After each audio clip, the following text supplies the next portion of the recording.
Tell me, how many refugee families has your church sponsored already? We had 2 first and 15 now. And are you planning to sponsor more? Yeah, we're planning to sponsor more and more. More and more? Yeah. And where did your interest in sponsoring refugees begin? Our interest in sponsoring refugee began in thinking about our brothers and sisters who were displaced from their homeland by the government, and then they reside in a third country, on the second country, which is mostly in Africa. And they're Christians. We saw that life ourselves firsthand. We knew what it looked like.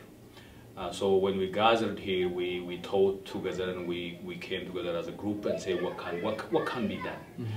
And the interest is started to save their lives, to selectively reach out to people who have a potential to come here and change another life.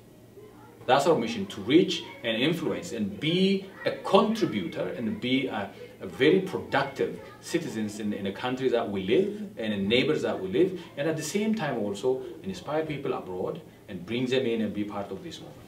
So if I understand you correctly then, you're bringing refugees over who have potential to be contributors. Yes. And they're contributing here, but they're also feeding back into the countries that they came from and having influence in the countries that they would have called home. Absolutely.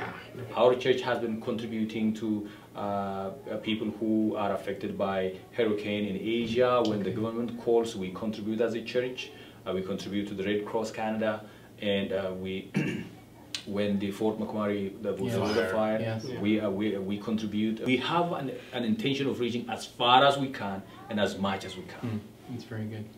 So what challenges have you faced in the process of sponsoring refugees? We do not have a person that can give full time here and just process the paperwork. So we all, some of us, we work some like full time plus part time and plus this one. You know, we're getting a lot of help from EMCC, and sometimes we even cancel our work for a day to finish this paperwork to meet the deadline. That's what we do with the finances. The people in the church, the members of our church, they have a big heart to keep that money, put aside that money for the refugees, and that is not.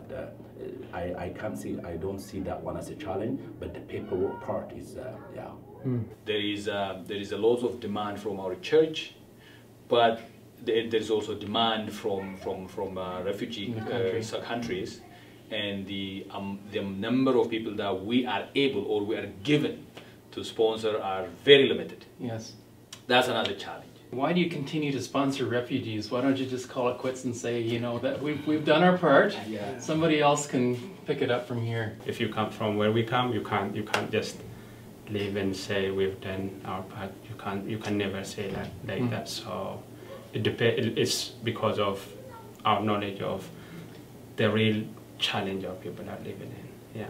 Mokonin himself, he came here as a refugee, and he was sponsored by his wife, and the church sponsored his wife when we were in a different place. So now he's giving it forward, just paying it forward to others, to sponsor others, so that they can come here and start new life. It's about calling.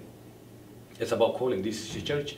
We're not here to just, encourage each other and come Sunday and worship and go home. We could do that, but that's not the calling. Yeah. Our calling is to reach out and be that hand of Jesus who reaches out and feed the hungry. Be the feet of Jesus and take the gospel to where there is no preacher. Is there any counsel that you would give to groups that are considering sponsoring refugees? So the thing is, the person that we're sponsoring can bring a lot of impact to the society. It's good for our community, it's good for our church, it's good for our faith. Lots of organizations that are sponsoring people from abroad are non-Christians. They are bringing many people. People are forming groups.